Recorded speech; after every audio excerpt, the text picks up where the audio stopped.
स्मृति ऐश्वर्या आप सभी का स्वागत करती हूँ आपके अपने YouTube चैनल स्टडी विद स्मृति में। आइए शुरू करते हैं आज की क्लास। आज की क्लास में मैं आप लोगों को झारखंड की अर्थव्यवस्था और झारखंड के करंट अफेयर्स का क्लास लेने वाली हूँ और ये इस सीरीज का मेरा 7वां क्लास है। और इस क्लास में आप जानेंगे झारखंड बजट 2020-21 के बारे में। ये बहुत ज्यादा हेल्पफुल हो जाएगा उन सारे स्टूडेंट के लिए जो जेएसएस, सीजीएल और जेपीएससी की तैयारियों में लगे हैं। तो चलिए शुरू करते हैं आज की क्लास को। और झारखंड बजट से प्रश्न जो है लगभग 1 या 2 प्रश्न जो होंगे वो जरूर पूछे जाएंगे।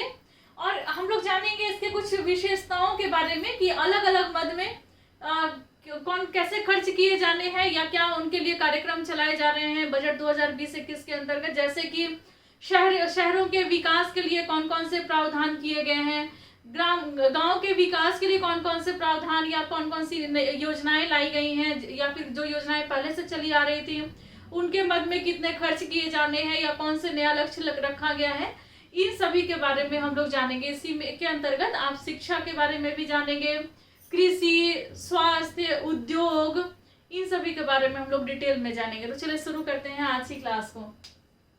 झारखंड बजट को रामेश्वर उरांव ने 3 मार्च 2020 को विधानसभा में प्रस्तुत किया। और ये जो बजट था ये कुल बजट कितने का था, तो 86,370 करोड़ का ये बजट था। कितने का था, तो 86,370 करोड़ का ये बजट था, कुल बजट ये था। और उसमें से राजस्व व्यय 73,315 करोड़ रुपए, माफ कीजिएगा 73,315.94 करोड़ रुपए। पूंजीगत व्यय कितना है, तो 13,054.06 करोड़ रुपए है पूंजीगत व्यय। वहीं पर राजस्व घाटा कितना हुआ, तो 8,243.04 करोड़, 8,243.04 करोड़ ये राजस्व घाटा हुआ है। और ये प्रतिशत में अगर देखा जाए कि जीएसडीपी यानी कि ग्रॉस स्टेट डोमेस्टिक प्रोडक्ट, तो जीएसडीपी का ये कितना प्रतिशत रहा राजस्व घाटा, तो ये रहा 2.15% रहा। अब हम लोग इसका देखेंगे अलग अलग क्षेत्रों में कितना व्यय किया, कितना खर्च किया जाना है, कितना आवंटन किया जाना है इन रुपयों का। जैसे कि सामान्य क्षेत्र में कितना आवंटित किया जाएगा, सामाजिक क्षेत्र में कितने रुपए दिए जाएंगे और जो आर्थिक क्षेत्र है उसमें कितने रुपए दिए जाएंगे। तो अब हम लोग इसको जानेंगे। देखिए जैसे कि सामान्य क्षेत्र में 25,047.43 करोड़ रुपए दिए जाएंगे, वहीं सामान्य क्षेत्र में दिए जाएंगे। वहीं सामाजिक क्षेत्र में 32,167.58 करोड़ रुपए दिए जाएंगे। सामान्य क्षेत्र में कितने दिए जाएंगे, तो 25,047.43 करोड़। सामान्य क्षेत्र में कितने दिए जाएंगे, तो 32,167.58 करोड़। वहीं आर्थिक क्षेत्र में कितने दिए जाएंगे, कितना आवंटन किया जाएगा रुपयों का, तो 29,154.99 करोड़। तो सर्वाधिक किसमें है, तो सर्वाधिक है सामाजिक क्षेत्र में। सामाजिक क्षेत्र में सर्वाधिक रुपयों का आवंटन किया जाएगा। अब हम लोग जानेंगे कि जीएसडीपी का विकास दर कितना रहने का अनुमान है 2020-21 में। तो जीएसडीपी यानी कि ग्रॉस स्टेट डोमेस्टिक प्रोडक्ट का विकास दर वित्तीय वर्ष, ये जो 2020-21 का जो वर्ष चल रहा है इसमें अनुमान रखा गया है कि 7.2% रहने का, कि ये जो दर है जीएसडीपी का विकास दर का, तो ये दर कितना रहेगा, तो 7.2%। अब हम लोग जानेंगे कि प्रति व्यक्ति जो आय है उसके बारे में। तो प्रति व्यक्ति आय में 2020-21 का अनुमान है कि वर्तमान मूल्य पर ये 92.094 करोड़ होगा, यानी कि 10.17%। अब हम लोग जानेंगे विशेषताओं के बारे में, कौन कौन सी प्रमुख विशेषताएं हैं ये इसकी बजट 2020-21 की। अब हम लोग जानेंगे कि शहरों के लिए कौन कौन से प्रावधान किए गए हैं, गांव के लिए कौन कौन से प्रावधान किए गए हैं, हस्तकला में मतलब हस्तशिल्पी जो मतलब हाथ से बने हुए जो काम जो लोग करते हैं, जो कारीगर हैं, उनके लिए भी कौन कौन से प्रावधान किए गए हैं, गरीबों के लिए क्या किया गया है, उनके भोजन की व्यवस्था किस तरीके से की जाएगी, जिसमें कि मुख्यमंत्री कैंटीन योजना है, इसके तहत 370 दाल भात केंद्र खोले जाएंगे। वैसे ही शिक्षा के क्षेत्र में कौन कौन से प्रमुख प्रावधान किए गए हैं, तो हम लोग उसको जानते हैं। देखिए सबसे पहले शहरों पे हम लोग आते हैं। तो शहरों में 40,000 घर बनाने का अतिरिक्त घर बनाए जाएंगे। इस बजट के आधार पर रखा गया कि 40,000 अतिरिक्त घर बनाए जाएंगे शहरों में। वहीं 15 निकायों में जो सॉलिड वेस्ट मैनेजमेंट है वो आरंभ किया जाएगा। झारखंड के 15 निकायों में सॉलिड वेस्ट मैनेजमेंट जो है उसका आरंभ किया जाएगा। अब हम लोग गाँव के बारे में जाने कि ग्राम के विकास के लिए कौन कौन से कार्यक्रम चलाए जा रहे हैं।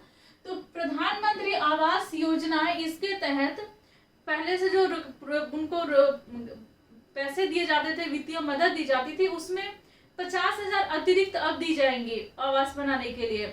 तो ये प्रावधान किए गए हैं। फिर बाबा साहब अम्बेडकर जो योजना है, इस योजना के तहत 5,000 घर बनाने का लक्ष्य रखा गया है इस वित्तीय वर्ष में। एक चीज और मैं आपको बता दूं कि ये जितनी भी योजनाओं को शामिल किया गया है आज की क्लास में बजट के पढ़ाने के समय में, ये सारी योजनाओं को मैं डिटेल में, जैसे ही बजट समाप्त होता है, मुझे लगता है कि एक और क्लास लेने होंगे बजट के, तो जैसे ही ये बजट समाप्त हो जाता है, बजट की क्लास समाप्त हो जाते हैं, तो मैं ये सारी योजनाओं को अंडरलाइन करके मैंने रखा है, नोट डाउन करके रखा है। आप भी एक बार इसको नोट कर लीजिए, एक बार पढ़ के रखे रहिएगा। ये इन सारी योजनाओं से भी प्रश्न पूछा जाएगा। देखिए मैं टेस्ट ले रही हूँ, तो अभी तो जो 40 नंबर का जो टेस्ट होगा वो टेस्ट हो जाएंगे करंट अफेयर्स के, और उसके बाद जो मैं इकोनॉमिक्स का जो मैं टेस्ट लूंगी झारखंड की अर्थव्यवस्था का, तो उसमें मैं आप लोगों से झारखंड के आर्थिक सर्वेक्षण रिपोर्ट, बजट की विशेषता और फिर योजना से प्रश्न जो है वो मैं पूछूंगी, क्योंकि योजना से प्रश्न JSSC और JPSC में पूछे जाने हैं। तो चलिए हम लोग ये बाबा साहब अम्बेडकर योजना के अंतर्गत 5,000 आवास बनाने का लक्ष्य रखा गया है। वहीं पर झारखंड में जो क्षेत्रीय भाषाएं बोली जाती हैं, उनमें से 9 क्षेत्रीय भाषाओं के लिए एक केंद्र, मतलब ये 9 क्षेत्रीय भाषाएं जो हैं, जिसमें से कौन सा है देखिए, नागपुरी है, कुरमाली है, खोरठा है, हो, संथाली, कुडुक, मुंडारी, खड़िया, पंचपरगनिया। तो ये सभी जो भाषाएं हैं, इनके लिए एक भाषा केंद्र बनाने का लक्ष्य रखा गया है। एक भाषा केंद्र बनाए जाएंगे ये सभी भाषाओं के लिए। तो ये भी प्रश्न बन सकता है कि निम्न में से किन किन भाषाओं के लिए एक केंद्र बनाने का प्रावधान किया गया है बजट 2020-21 में। तो उसमें कुछ ऐसी भाषाएं भी दे दी जाएंगी, जैसे हिंदी भी डाल दिया जाएगा या उर्दू भी डाल दिया जाएगा, या अन्य जो क्षेत्रीय भाषाएं उनको भी डाला जा सकता है जो इसमें शामिल नहीं हो। तो इसको आप ध्यान से याद रखेंगे। एक बार और मैं आपको बता देती हूँ, जैसे कि नागपुरी, कुरमाली, खोरठा, हो, सांथाली, कुडुक, उरांव की भाषा है कुडुक, मुंडारी मुंडा जनजाति की भाषा है, खड़िया जनजाति की, पंचपरगनिया सदानों की भाषा है।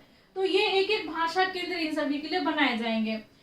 वहीं पर बुजुर्ग और बीमार जो कलाकार हैं, उनके लिए भी पेंशन का प्रावधान किया जाएगा, जो बुजुर्ग और बीमार कलाकार जो हैं उनके लिए। फिर गाँव में विद्युतीकरण के लिए, कि गांव में बिजली की कोई समस्या ना हो, हर गांव में बिजली पहुंचे गांव में, तो इसके लिए गांव में विद्युतीकरण के लिए 290 करोड़ रुपए का प्रावधान किया गया है। फिर सोलर स्ट्रीट लाइट भी लगाए जाएंगे। तो इसकी संख्या निर्धारित की गई है, 11,000 सोलर स्ट्रीट लाइट जो है वो लगाए जाएंगे। हस्तशिल्प के प्रशिक्षण के लिए, ताकि लोगों को हुनरमंद बनाया जाए, जिनको मतलब जो चाहते हैं हस्तशिल्प में पारंगत होना, तो उनको प्रशिक्षण दिया जाएगा। तो 1020 जो लोग हैं उनको प्रशिक्षण दिया जाएगा हस्तशिल्प में। फिर खाद्यान्न, जो खाद्यान्न है उसको लुंगी, धोती और साड़ी गरीबों को दिया जाएगा। 3.57 लाख परिवार को ये अनुदानित दर पे इसको दिया जाएगा। कितने परिवारों को? तो 3.57 लाख परिवारों को दिया जाएगा खाद्यान्न। उसके साथ साथ लुंगी, धोती और साड़ी दिए जाएंगे। फिर मुख्यमंत्री कैंटीन योजना के तहत 370 दाल भात केंद्र जो है वो बनाए जाएंगे, 370 दाल भात केंद्र। वहीं झारखंड, अब हम लोग जाने शिक्षा के क्षेत्र में कौन कौन से प्रावधान किए गए हैं। तो ये देखिए, झारखंड ओपन यूनिवर्सिटी की स्थापना की जाएगी। और फिर कक्षा 9 से 12 की बालिकाएं जो हैं, कक्षा 9 से 12 के बीच की बालिकाएं जो हैं, उनको पुस्तक और पोशाक के लिए 2700 रुपए जो है वो दिए जाएंगे। 9 से 12 मतलब कक्षा 9वीं से लेकर के 12वीं के बीच की जो बालिकाएं हैं, तो उनको पुस्तक खरीदने के लिए और पोशाक खरीदने के लिए 2700 रुपए जो है उनको दिए जाएंगे। मुख्यमंत्री विशेष छात्रवृत्ति योजना, हम लोग लास्ट में इन सारी योजनाओं को मैं बता दूंगी कौन कौन सी योजनाएं हैं। देखिए, मुख्यमंत्री विशेष छात्रवृत्ति योजना, इस मद में 30 करोड़ रुपए जो है वो दिए जाएंगे। इस मद में 30 करोड़ रुपए जो है वो खर्च किए जाएंगे। मिड डे मील बनाने वाले जो रसोइये होते हैं, क्योंकि स्कूलों में ये जो बच्चों का मतलब नामांकन होता है, लेकिन बच्चे स्कूल छोड़ के चले जाते हैं, या कुपोषण को दूर करने के लिए, या बच्चों को स्कूल में बनाए रहने के लिए, या मतलब गरीबी के निवारण के लिए, या बच्चों को पोषण देने के लिए, तो ये मिड डे मील जो है वो चलाई जा रही है। तो मिड डे मील की जो मतलब इसमें जो खाना भोजन जो बनाते हैं जो रसोइये, तो उनको जो पहले रुपए मिलता था प्रति माह 1500 रुपए मिलते थे, तो अब इसमें वृद्धि कर दी गई है, 500 रुपया इसमें और बढ़ा दिया गया। तो अब कितना मिलेगा, तो 2000 रुपए अब मिलेंगे। तो देखिए, मिड डे मील बनाने वाले जो रसोइये हैं उनके मानदेय में 500 रुपए वृद्धि कर दी गई है, और अब कितना मिलेगा, तो 2000 रुपए प्रति माह मिला करेंगे। मुख्यमंत्री डिजिटल प्रोत्साहन योजना, इसकी शुरुआत की गई है। किसकी, तो मुख्यमंत्री डिजिटल प्रोत्साहन योजना, ये इसकी नई शुरुआत की गई है। ये इसको स्कूलों में डिजिटल शिक्षा को मतलब स्कूलों में डिजिटल शिक्षा देने के लिए इस योजना की शुरुआत की गई है। अभी नई शुरू की गई है, 2020-21 बजट में ही ये योजना को शुरू किया गया है, मुख्यमंत्री डिजिटल प्रोत्साहन योजना, ताकि स्कूलों में भी जो झारखंड के जो सरकारी स्कूल हैं उसमें डिजिटल शिक्षा जो है वो दी जा सके। फिर झारखंड एजुकेशन ग्रिड योजना के तहत Jharkhand centre for digital learning की भी स्थापना की जा रही है। देवघर पुनासी योजना के तहत Jharkhand centre for digital learning की स्थापना की जाएगी। माफ कीजिएगा, ये गलत ये लिख दी हूँ मैं। इसके बारे में मैं आपको कल के क्लास में मैं आपको बताऊंगी। और भी जैसे सिंचाई से संबंधित जो प्रावधान किए गए हैं बजट में, और कृषि से संबंधित जो प्रावधान किए गए हैं, स्वास्थ्य के क्षेत्र में, उद्योग के क्षेत्र में, इन सभी के जो प्रमुख प्रावधान है इसके बारे में हम लोग कल की क्लास में चर्चा करेंगे। तो आज की क्लास में बस इतना ही, लेकिन हम लोग ये जान लें कि योजना कौन कौन सी बाद में पढ़नी है। देखें, प्रधानमंत्री आवास योजना, बाबा साहब अम्बेडकर योजना, फिर ये मुख्यमंत्री कैंटीन योजना है, फिर झारखंड यानी ये है मुख्यमंत्री विशेष छात्रवृत्ति योजना, फिर मुख्यमंत्री डिजिटल प्रोत्साहन योजना। इन सभी के बारे में हम लोग बजट जब खत्म हो जाएगा तो इसके बारे में मैं इसको डिटेल में पढ़ाऊंगी, और फिर नेक्स्ट बजट में भी जो योजनाएं अगर आ जाती हैं तो उसके बारे में भी मैं डिटेल में बताऊंगी। और इसके साथ साथ मैं कोशिश करूंगी कि बजट से ये योजनाओं से भी ज़्यादा जो इम्पोर्टेंट फैक्ट है उसे भी लेकर आऊँ, क्योंकि अर्थव्यवस्था और झारखंड के करंट अफेयर्स आप पढ़ रहे हैं, जो नई योजनाएं चलाई जा रही हैं उन सभी के बारे में भी हम लोग जानेंगे। तो आज की क्लास में बस इतना ही, मिलते हैं और नेक्स्ट क्लास में लेते हैं आपसे विदा। धन्यवाद।